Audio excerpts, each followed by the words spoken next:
Kan sudah ada diberikan fotokopian terkait tata tertib peraturan open turnamen Majelis Cup tahun 2023. Mungkin di sini sekilas saja yang kami jelaskan. Sebenarnya pasal yang inti saja. Yang pertama terkait persyaratan pemain. Pemain yang telah ikut salah satu kesebelasan tidak diperbolehkan bermain di kesebelasan lain. Artinya satu pemain tidak boleh bermain di dua kesebelasan. Terus poin 2, diperbolehkan memakai pemain dari daerah lain. Jadi untuk turnamen ini kita bebas, terserah mau pakai pemain asing, sekalipun dari luar negeri kita perbolehkan. Lanjut poin keempat, kesebelasan yang terlambat hadir 15 menit dinyatakan KWO. Tim atau ofisial bertanggung jawab atas kesebelasan dan pemainnya. Yang kesebelasan berhak mendaftarkan 18 orang pemain. Nah, ini kami jelaskan lagi, 18 orang pemain tersebut tidak boleh berganti selama turnamen. Artinya, jika nanti pada saat pertandingan pertama 18 orang ini turun, tidak boleh ada yang berganti untuk pertandingan berikutnya jika lolos ya. Misalnya tim A sudah mendaftarkan 18 pemain pada saat pertandingan pertama dan mereka menang, lanjut ke babak berikutnya.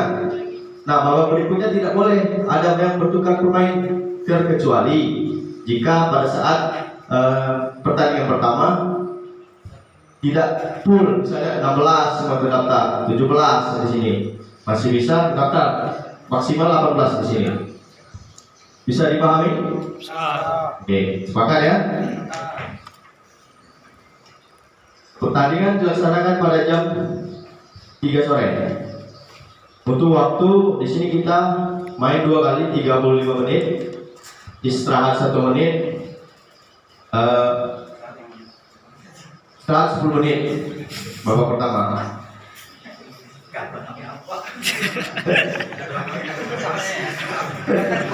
Apabila keadaan terpaksa, pertandingan dapat dilaksanakan minimal 9 pemain dalam satu tim. Artinya kalau kurang dari 9 pemain tidak boleh main. WO. Panitia di sini hanya memberikan bantuan P3K kepada pemain yang cedera yang bersifat sementara. Jika ada insiden atau kecelakaan dalam pertandingan sehingga pemain menjadi tanggung jawab masing-masing kesebelasan.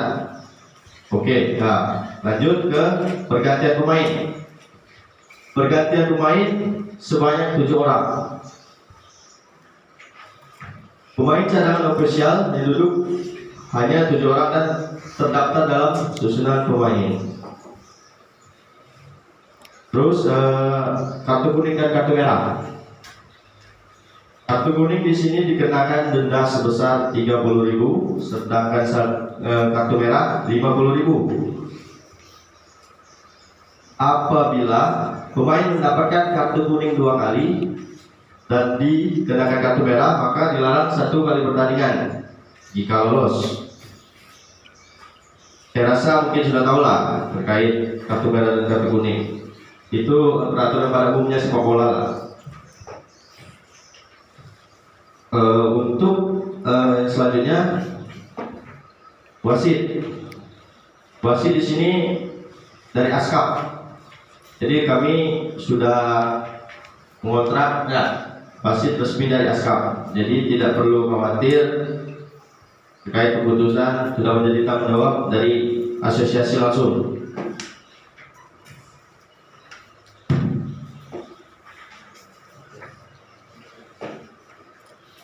Nah, saya rasa itu saja yang dapat saya sampaikan terkait hal ini. Protes. Sebelum pertandingan dimulai, masing-masing ofisial dan kapten kesebelasan harus meriksa materi pemain lawan dan diberikan kesempatan protes jika terjadi pelanggaran dari kesebelasan lawan. Nah, ini tadi contohnya ya.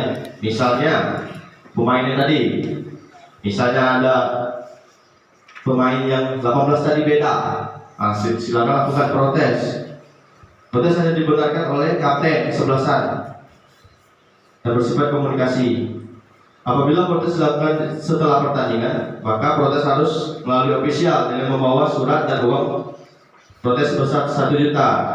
Nah, jadi untuk protes harus dilakukan sebelum pertandingan. Itu kapten protes. Kalau sudah selesai pertandingan, harus melalui ofisial dan membawa surat dan uang protes sebesar 1 juta. Oke, himbauan nih. Kami himbau untuk kepada semua pemain dan manajer yang hadir di sini untuk